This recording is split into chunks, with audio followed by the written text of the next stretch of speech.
चलिए जय। Pheretima Annelida का ये दूसरा मेंबर जो हम लोगों को पढ़ना है। ठीक, फेरिटिमा जिसका कॉमन नेम अर्थवर्म है, ये जानते हैं, और ये भी जानते हैं कि ये इसको किसानों का मित्र कहा जाता है जनरल वे में। यहाँ पर हम ये देखें कि ये है कहाँ पे, ये सॉइल में सुरंग बना करके रहता है। कहाँ पे? इन सॉइल में सुरंग बना करके ये पाया जाता है। और हम ये कैसे पहचानते हैं कि यहाँ पर फेरिटिमा है? जहाँ पर सुरंग में ये सॉइल बनाता है, जैसे सपोज करिए कि ये सुरंग है, यहाँ पे सॉइल है, यहाँ फेरिटिमा है, तो इसके सुरंग के पास यहाँ पर मिट्टी के इस प्रकार से स्ट्रक्चर आपको दिखाई देंगे। इसको हम कास्टिंग कहते हैं। कास्टिंग के कारण यहाँ पर पता चलता है कि इस स्थान पर यहाँ पर फेरिटिमा है। ये वेस्ट मटेरियल है किसका? फेरिटिमा का। कास्टिंग ये फेरिटिमा की वेस्ट मटेरियल होती है। तो इससे आप पहचान जाते हैं कि हाँ, यहाँ पर फेरिटिमा या केचुआ है। चलिए अब हम इसकी बॉडी के बारे में बात करें, इसके स्ट्रक्चर के बारे में बात करें।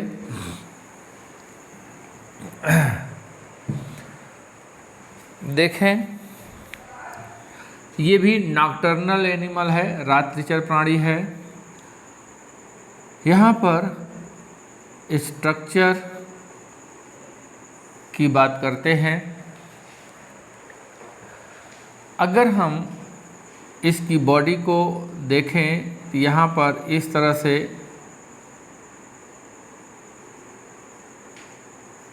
बहुत जल्दी से इसका हम फिगर बना लेते हैं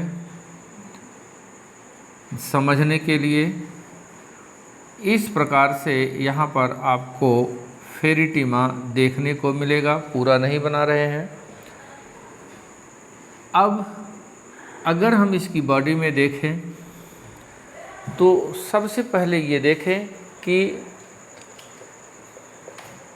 इसका जो कलर होता है, क्योंकि यहाँ इम्पॉर्टेंट बात है इसलिए इसकी हम बात कर रहे हैं, ये ब्राउन कलर का होगा।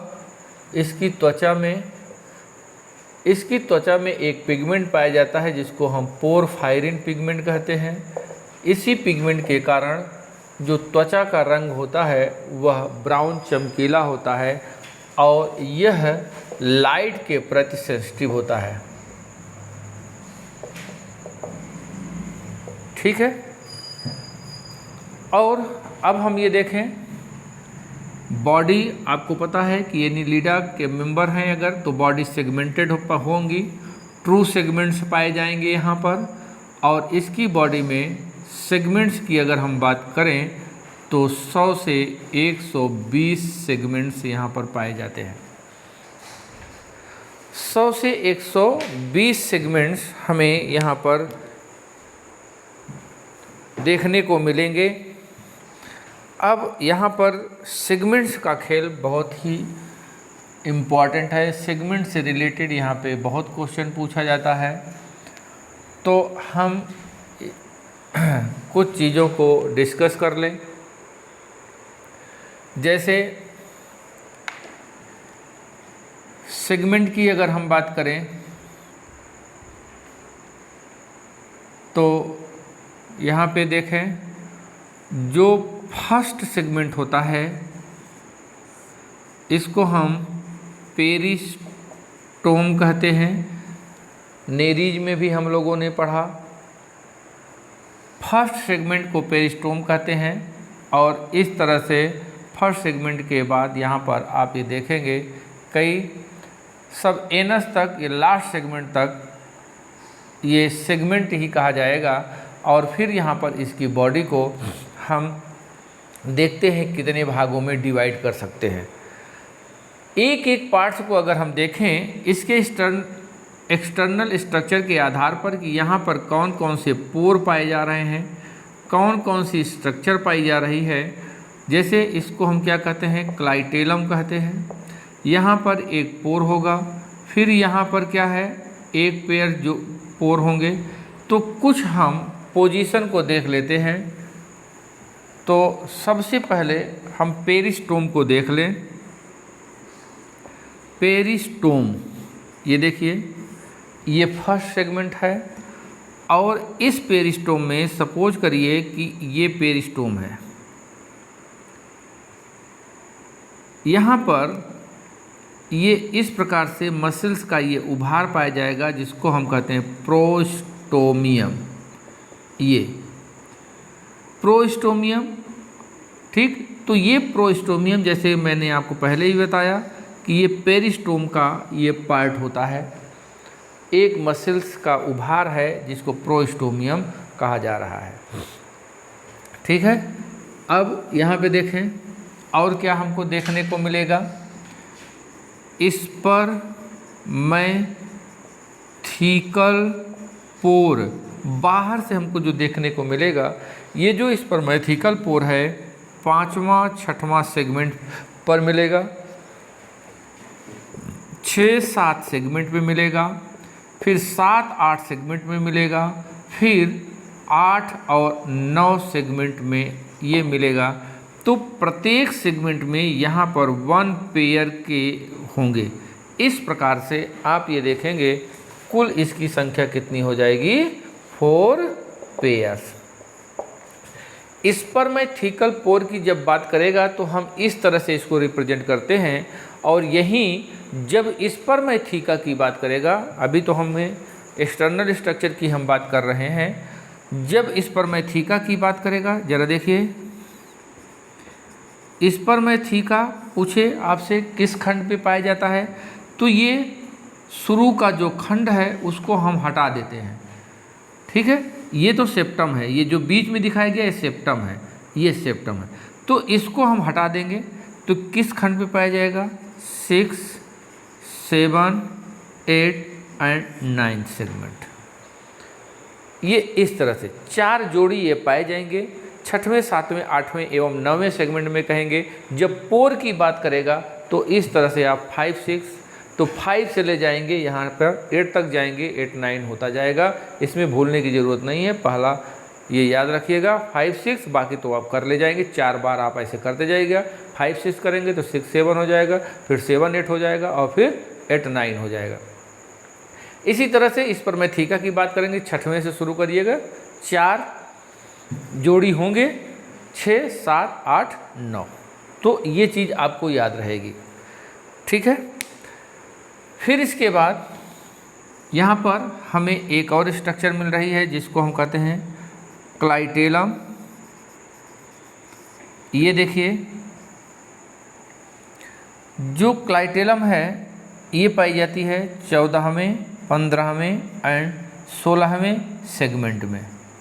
ये 14वां, 15वां, 16वां सेगमेंट ये मिल करके क्या बना रहा है, क्लाइटेलम बना रहा है। और ये जो क्लाइटेलम होता है बहुत ही इम्पॉर्टेंट पार्ट है। ये ग्लैंडुलर होगा, यहाँ पर ग्लैंडुलर होता है और इस रीजन में ककून का फॉर्मेशन होता है, ककून फॉर्मेशन होता है। तो ये आप याद रखिएगा, यहाँ पर ककून बनता है, ठीक है।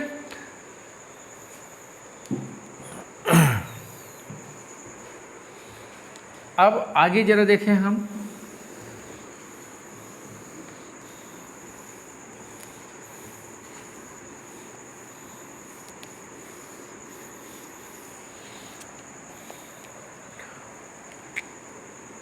यहाँ पर आप ये देखिए, यहाँ फीमेल जेनाइटल पोर जो होगा वो 14वें सेगमेंट पर होगा, 14th सेगमेंट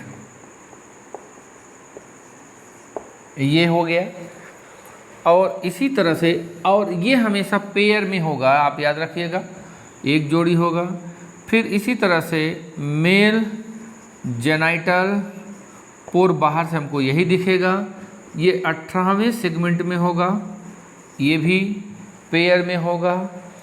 इसी तरह से हमें देखने को मिलता है एसेसरी ग्लैंड या जेनाइटल पैपिली की बात करिए, अब इसको छोड़िए, जेनाइटल पैपिली ये हमको 17वें और 19वें सेगमेंट में मिलेगा और वो भी एक एक पेयर के रूप में रहेंगे। 17वें एवं 19वें सेगमेंट पर हमको मिलता है। ठीक है, ये यहाँ पर बहुत ही इम्पॉर्टेंट चीज़ें थी, इसको आप ध्यान में रखिएगा। बाकी हम लोग और सारी बातों को डिस्कस करेंगे, डिस्कस करने चल रहे हैं। अब यहाँ पर ज़रा देखिए,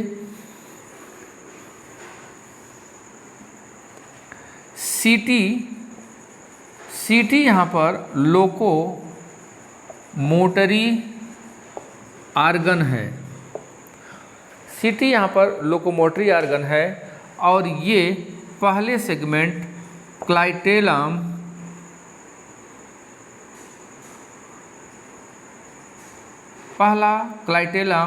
एंड लास्ट सेगमेंट को छोड़ करके सभी में पाया जाता है, यही ना। पहले segment clitellum and last segment ये एब्सेंट है, बाकी सभी सेगमेंट में सीटी पाया जाता है। ये आपसे बात पूछा जा सकता है कि किस सेगमेंट में सीटी या लोकोमोटरी आर्गन नहीं पाया जा रहा है, बाकी सब में पाया जा रहा है। सीटी की हम बात करेंगे तो ईच सेगमेंट, सभी सेगमेंट में है। यहाँ पर आप यही देखेंगे 80 से 120 की संख्या में यहाँ पर हेयर लाइक सीटी होंगे और ये क्या कर रहे हैं, एक रिंग का फॉर्मेशन करते हैं। अगर हम एक सीटी की बात करें तो यहाँ पर चूँकि बात पूछी जाती है इसलिए यहाँ पे बताना ज़रूरी है। अगर एक सीटी की हम बात करें तो यहाँ पे आप देखें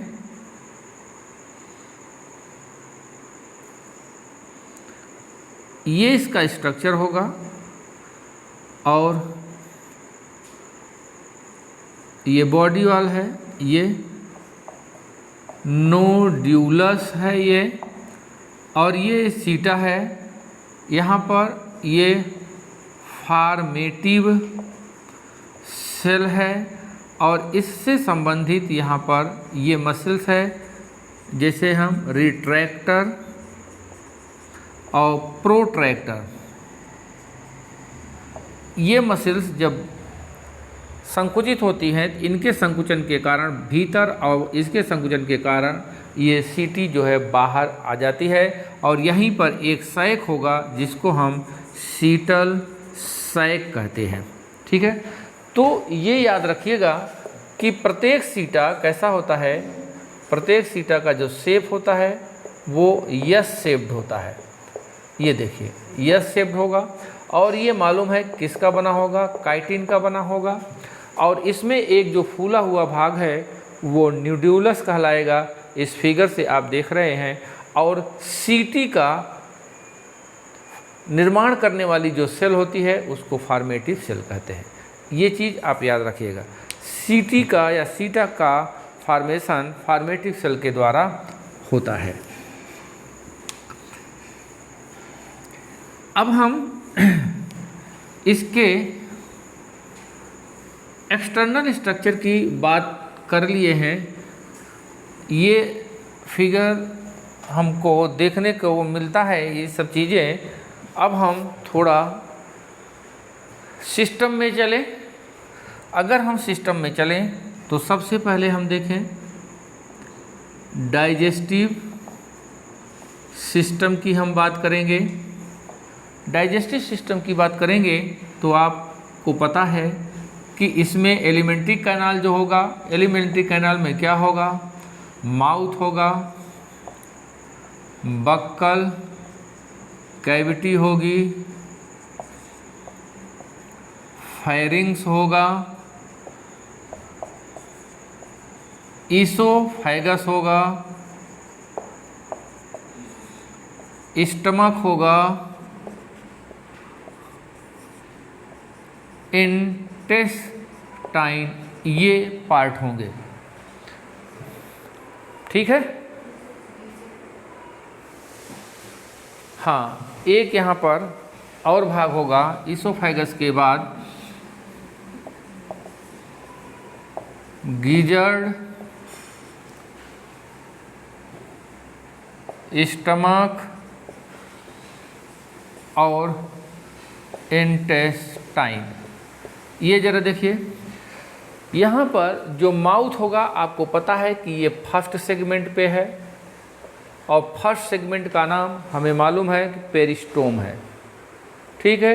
अब जरा देखिए buccal cavity, mouth open into buccal cavity, buccal cavity में खुल रहा है।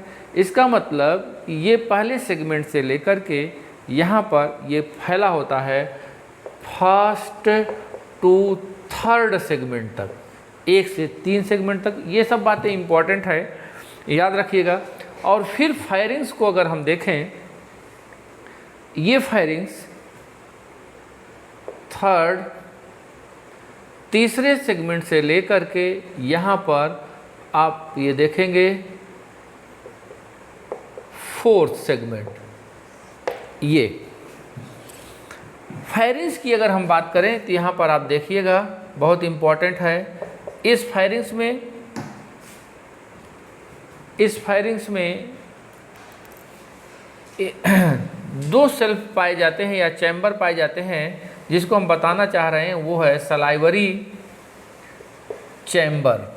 तो याद रखिएगा कि यहाँ पर सलाइवा ओपन हो रहा है, इसलिए यहाँ पर क्या पाया जा रहा है, सलाइवरी चैम्बर और एक कंडक्टिंग चैम्बर। ठीक है। तो यहाँ पर 2 चैम्बर हो रहे हैं। फिर इसके बाद ईसोफेगस को हम देखें, ये 4th सेगमेंट से लेकर के 7th सेगमेंट तक फैला होता है ये। फिर यहाँ पर इम्पॉर्टेंट बात है गिजर्ड की, इसको हम देखें। गिजर्ड ये 8 से 9th सेगमेंट तक ये फैला होता है ये। और ये जो गिजर्ड होता है, यहाँ पर सर्कुलर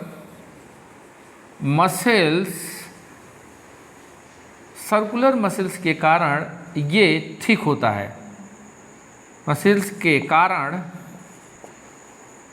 थिक हो जाएगा ये। और इसका काम क्या है, ग्राइंडिंग, पीसने का काम करता है। जो भोजन का ठोस भाग होता है, थिक क्यूटिकल यहाँ पे पाई जाती है, इनर क्यूटिकल पाई जाती है। उस इनर क्यूटिकल की प्रेजेंस के कारण ये उस भोजन को अच्छी तरह से पीसने का काम करेगा। और देखिए यहाँ पे फिर स्टमक की अगर हम बात करें तो यहाँ पर स्टमक देखिए 10वें से 14वें सेगमेंट तक होगा ये।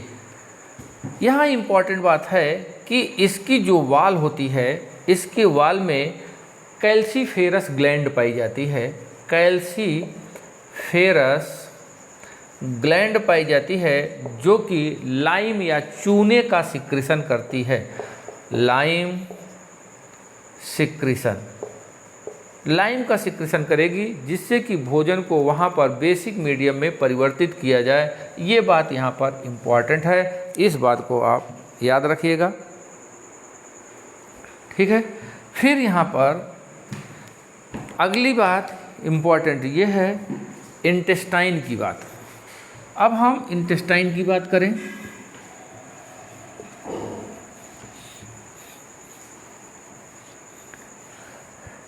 यहाँ देखिए फिगर पे हम समय इसलिए नहीं दें क्योंकि आपको क्विक रिवीजन करना है।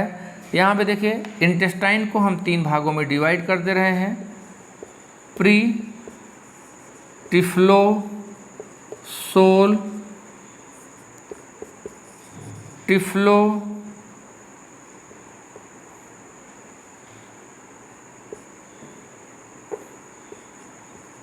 सोल और पोस्ट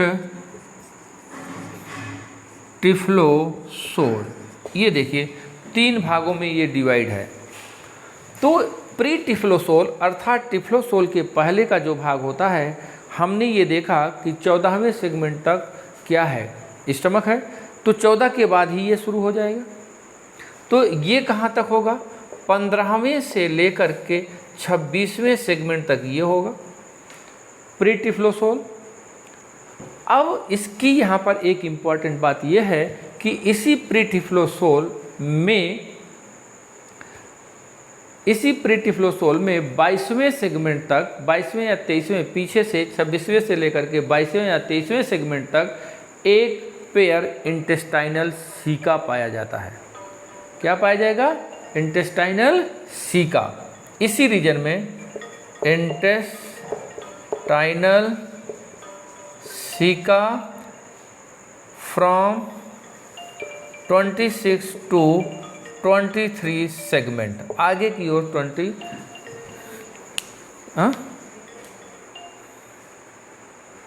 23 सेगमेंट्स, ठीक है। तो इस प्रकार से आप ये याद रखिएगा। और अब हम यहाँ पे बात करें टिफ्लोसोल की बात करें। टिफ्लोसोल क्या होता है, कहाँ से कहाँ तक पाया जाएगा। जब इसकी बात हम 26वें सेगमेंट तक ले लिए हैं, तो ये कहाँ से कहाँ होगा, अब आप दिमाग लगाइए। 27 सेगमेंट, अब ये देखिए लास्ट के 25 सेगमेंट छोड़ करके, before last 25 segment, before last 25 segment, ठीक है। अब यहाँ पर देखिए ये कहाँ पे होगा, लास्ट 25 सेगमेंट, ये पोस्ट टिफ्लोसोल हो जाएगा। अब यहाँ पर ये समझिए कि इसको हम किससे तुलना कर लें, इसको हम कहते हैं, ये सपोज करिए कि ये इलियम है और ये क्या है, ये रेक्टम की तरह काम करेगा। तो यहाँ पर ये जो टिफ्लोसोल है, इस टिफ्लोसोल में बहुत ज़्यादा फोल्डिंग होती है, फोल्डिंग, और यहाँ पर एब्जॉर्प्शन और डाइजेशन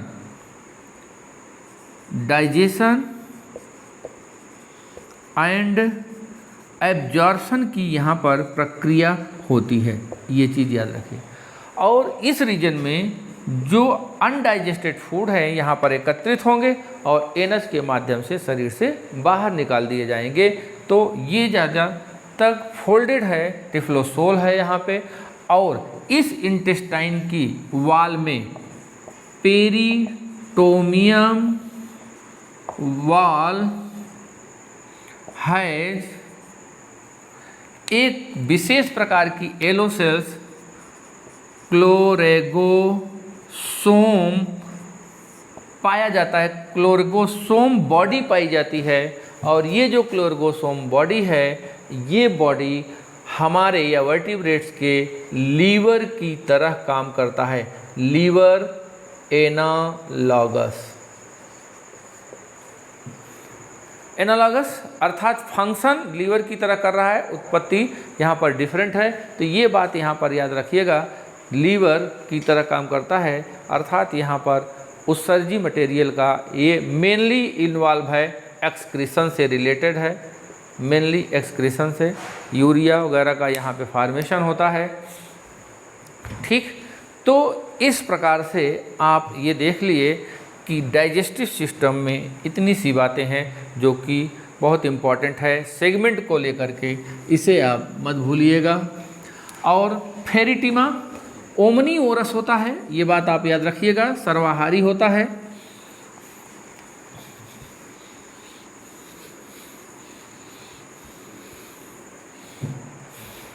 ओमनीओरस होगा, इस बात को याद रखिएगा। फिर अब हम लोग यहाँ पर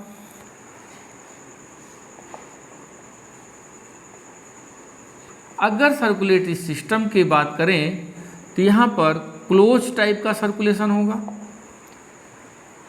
और इसके हृदय की हम बात करें, हार्ट की बात करें, तो ये क्या है, हार्ट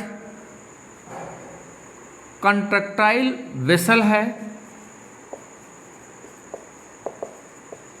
कंट्रैक्टाइल वेसल्स को हम हार्ट कहते हैं यहाँ पे। और ये जो हार्ट है, ये आप यहाँ पे देखिए, इसको हम कहेंगे लेटरल हार्ट, जो कि 7वें एंड 9th सेगमेंट पर पेयर में होगा। ठीक है, इसी तरह से यहाँ पर एक और होगा लेटरल ईसोफेजियल हार्ट, ये होगा 12वें और 13वें सेगमेंट में होगा। इस प्रकार से दो जोड़ी, दो दो 4 जोड़ी यहाँ पर हृदय पाए जाएंगे। इनको हमें ध्यान में रखना है। लेटरल ईसोफेजियल हार्ट 12वें से 13वें सेगमेंट में, और लेटरल हार्ट ये कहाँ पे पाया जाएगा, 7वें और 9वें सेगमेंट में पाया जाएगा। बाकी ब्लड वेसल तो होती है, dorsal blood vessel, ventral blood vessel, oesophageal blood vessel, ठीक है, उनकी हम यहाँ पे बात नहीं करेंगे, उसकी यहाँ पे ज़रूरत नहीं है, बहुत समय लगेगा। और फिर इसमें एक इम्पॉर्टेंट कैरेक्टर और है जिसको हम कहते हैं एंटीरियर लूप। ये बात आपसे पूछी जाती है, ये पाया जाता है 10वें और 11वें सेगमेंट में पाया जाता है। इस बात को भी आप याद रखिएगा। तो क्लोज टाइप का सर्कुलेशन होता है, और यहाँ पर जो हीमोग्लोबिन होता है वो डिज़ाल्व होता है, डिज़ाल्व इन प्लाज्मा, प्लाज्मा में घुला होता है। आरबीसी में हीमोग्लोबिन नहीं होता है, कहाँ पे होता है, प्लाज्मा में हीमोग्लोबिन पाया जाता है। ठीक है, बस इतनी सी यहाँ पे बहुत ज़रूरी बातें थी। इस बात को हम लोग क्विक रिवीजन के अंतर्गत इतना ही देखेंगे।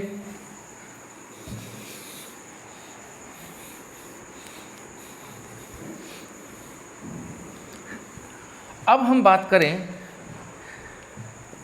यहाँ पर एक्सक्रीशन,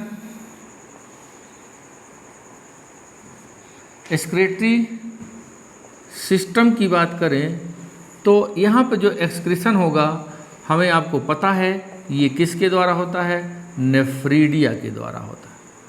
और ये जो नेफ्रीडिया हैं, ये 3 तरह के नेफ्रीडिया हैं यहाँ पर, ठीक है, जिसको हम कहते हैं फेरेंजियल नेफ्रीडिया, इंटेगुमेंटरी नेफ्रीडिया, और यहाँ पर होगा सेप्टल नेफ्रीडिया। ये देखिए सेप्टल नेफ्रीडिया, ठीक है। अब यहाँ पर हमें देखना है कि फेरेंजियल नेफ्रीडिया किस सेगमेंट पे पाई जाती है, 4थे, 5वें और 6वें सेगमेंट में पाई जा रही है, ठीक है। और इसी सेगमेंट में ब्लड ग्लैंड्स भी पाए जाते हैं, ठीक है। तो यहाँ पर और मेंशन कर लेंगे, blood glands also present 4, 5 and 6 segment, ठीक है। और ये एक बात यहाँ पर ध्यान देने की है, ये जो फेरेंजियल नेफ्रीडिया होता है, ये शरीर से बाहर ना खुल करके बॉडी कैविटी में जा कर के ओपन होता है, इसलिए इसको हम कहते हैं इंटेरोनेफ्रिक, इंटेरोनेफ्रिक हम कहेंगे, क्लियर। इंटेगुमेंटरी नेफ्रीडिया ये 3rd सेगमेंट से लेकर के लास्ट सेगमेंट तक ये फैली होती है।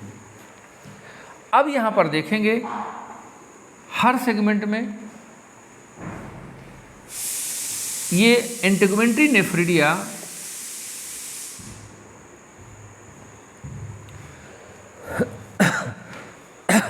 जो इंटेगुमेंटरी नेफ्रीडिया है, ये बहुत इम्पॉर्टेंट ये है कि प्रत्येक सेगमेंट में ये लगभग 200 की संख्या में तो पाई जाती है, लेकिन क्लाइटेलम रीजन में, clitellum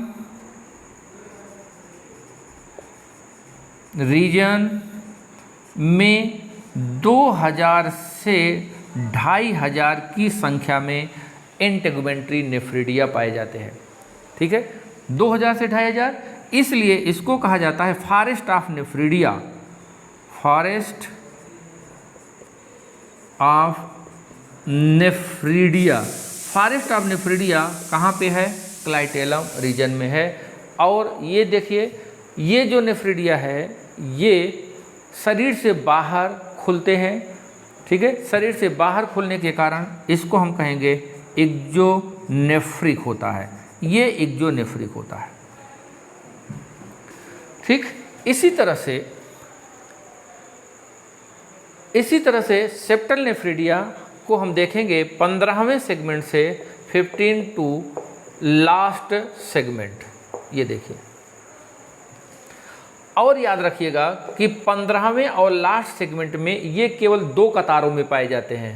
first and last segment में ओनली 2 रोज,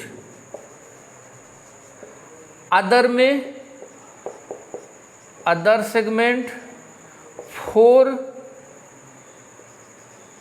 रोज, और प्रत्येक कतार में each row has 20 to 25 septal nephridia. तो इस प्रकार से हम ये देखें 15वें और अंतिम सेगमेंट में क्या होगा, यहाँ पर 40 से 50 की संख्या में, और जो अदर सेगमेंट है 4 कतारों में है 80 से 100 की संख्या में पाए जाएंगे। ठीक है, तो ये याद रखिएगा सेप्टल नेफ्रिडिया। और ये भी क्या होता है? इंटेरोनेफ्रिक।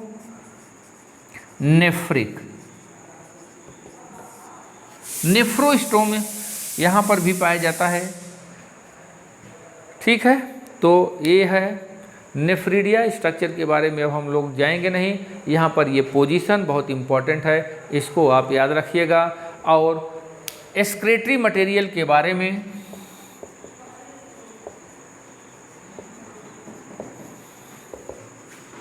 ये डुअल एक्सक्रीशन करता है। डुअल एक्सक्रीशन करेगा, इसका मतलब ये क्या कर रहा है? अमोनिया एंड यूरिया का ये सिक्रेशन कर रहा है। अमोनिया और यूरिया का सिक्रेशन इसके द्वारा होता है। ठीक है, बस ये देखिए एक्सक्रीशन से रिलेटेड यहाँ पे ये बात खत्म हो गई।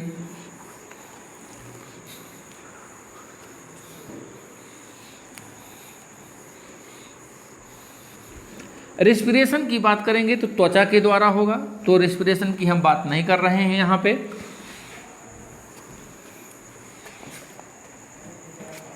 त्वचा के द्वारा होगा। अब हम रिप्रोडक्शन की बात करें, ये कैसे होते हैं? हर्माफ्रोडाइट अर्थात बाइसेक्सुअल होंगे।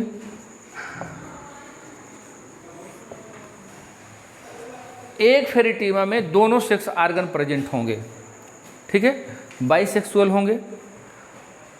अब देखना है कि मेल सेक्स आर्गन किस सेगमेंट पे पाया जा रहा है और फीमेल सेक्स आर्गन किस सेगमेंट पे पाया जा रहा है, इसी की बात हमको करना है। तो यहाँ पर देखिए मेल सेक्स आर्गन। अब मेल सेक्स आर्गन में कौन कौन आएगा, इसको सबसे पहले नोट कर लेते हैं। टेस्टिस, इसके बाद टेस्टिस हो गया,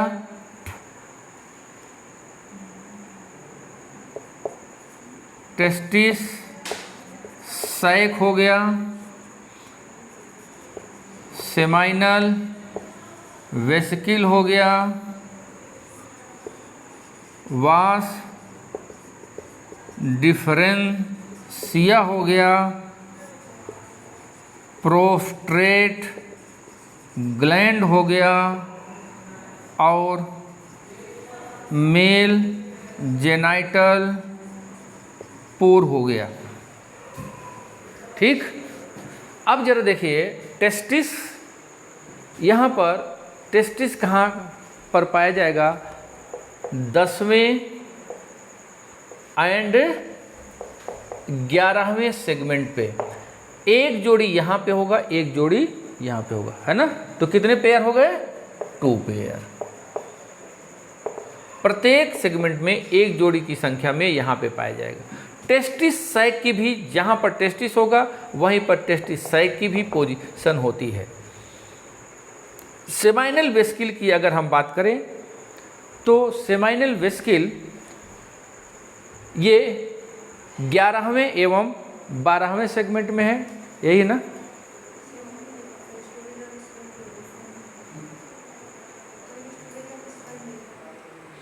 हाँ ठीक है। सेमाइनल वेस्किल का जो पोजीशन होगी यहाँ पे याद रखिएगा, ये है 11 एंड 12 सेगमेंट होगा। और ये क्या करता है?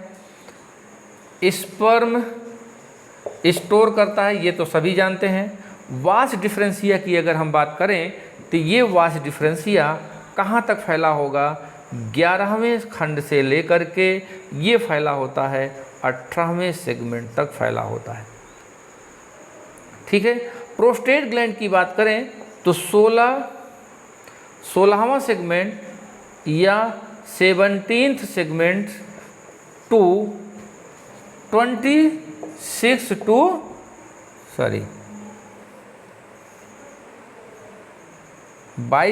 होगा।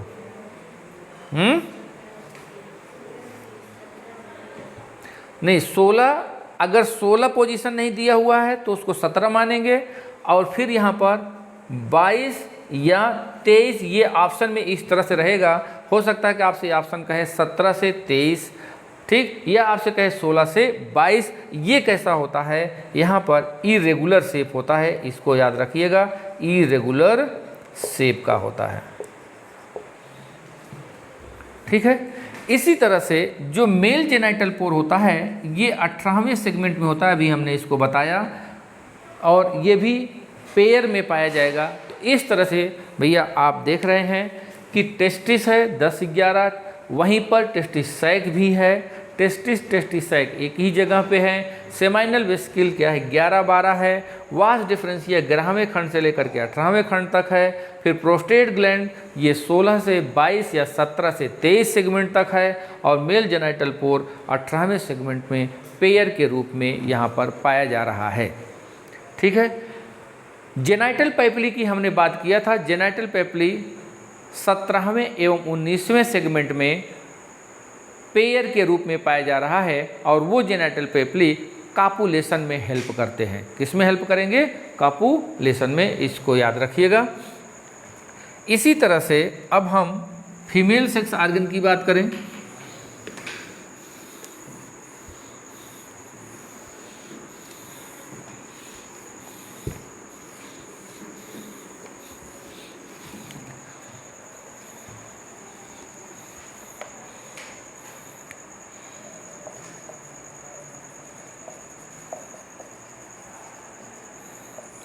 फीमेल सेक्स ऑर्गन की बात करें तो यहाँ पर देखिए ये सपोज करिए कि 12वां सेगमेंट है और ये 13वां सेगमेंट है।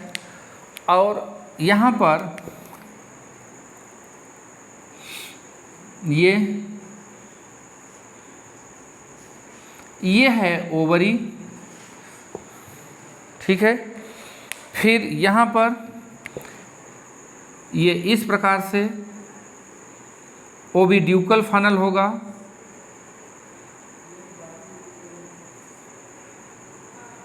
फिर ये 14वां सेगमेंट है, यहाँ पर ये पोर है, ये पोर है, और ये सेगमेंट 14वें सेगमेंट में। तो आप यहाँ पे देखिए कि इसको हम कहेंगे ओविड्यूकल फनल, ठीक। इसको हम कहेंगे ओविडक्ट और इसको कहेंगे फीमेल जेनाइटल पोर। इस प्रकार से अब हमको ये पोजीशन पता हो गई कि ये किस खंड में पाया जाएगा। अगर हम ओवरी की बात करें ओवरी की हम बात करें तो कितने हैं, एक जोड़ी संख्या में है, किस सेगमेंट में है, 13 सेगमेंट। और किस सेप्टा से जुड़ा हुआ है, 12वें और 13वें सेप्टा से ये जुड़ा रहता है। इस बात को आप याद रखिएगा, 12वें 13वें सेप्टा से अटैच होगा, पाया 13वें सेगमेंट में जाता है। एक जोड़ी संख्या है, 1 पेयर। और ये कैसा होता है, अगर आप देखेंगे तो ये फिंगर लाइक है, ये इस प्रकार से फिंगर लाइक यहाँ पर दिखाई दे रहा है। ओविड्यूकल फनल 13वें सेगमेंट में है।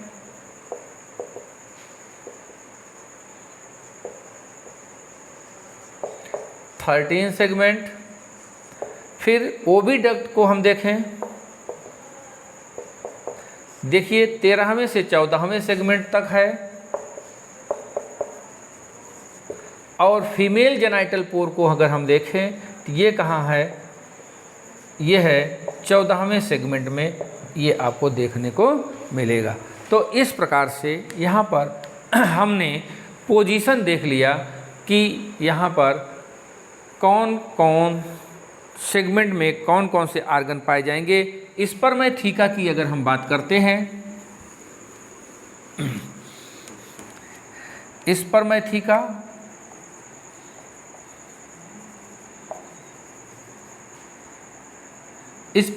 की बात करेंगे तो 6, 7, 8 और 9 सेगमेंट में पाया जाएगा, 4 पेयर होगा। और स्पर्मेथिकल पोर की बात करेंगे तो 5, 6, 7, 7, 8 और 8, 9 की बात हो जाएगी। और प्रत्येक स्पर्मेथिका की स्ट्रक्चर ऐसे होती है, ये देखें, ये यहाँ पर एक पोर होगा, इसको एम्पुला हम कहते हैं, और इसको डाइवर्टिकुलम। ये छोटा सा सकरा सा भाग जो होगा वो डाइवर्टिकुलम कहेगा, और जो बड़ा सा भाग है एम्पुला, यहाँ पर स्पर्म के लिए न्यूट्रिशन भरा रहता है। तो स्पर्मेथिका में क्या होता है, यहाँ पर आप ये देखेंगे कि जो अपोजिट दूसरा फेरिटिमा होगा, इसमें सीमेन भरा रहता है, सीमेन या स्पर्म भरा रहता है। ठीक है, तो ये बात यहाँ पर देखिए, मेल और फीमेल सेक्स आर्गन की बात हो गई। अब यहाँ पे हम फर्टिलाइजेशन की बात करेंगे।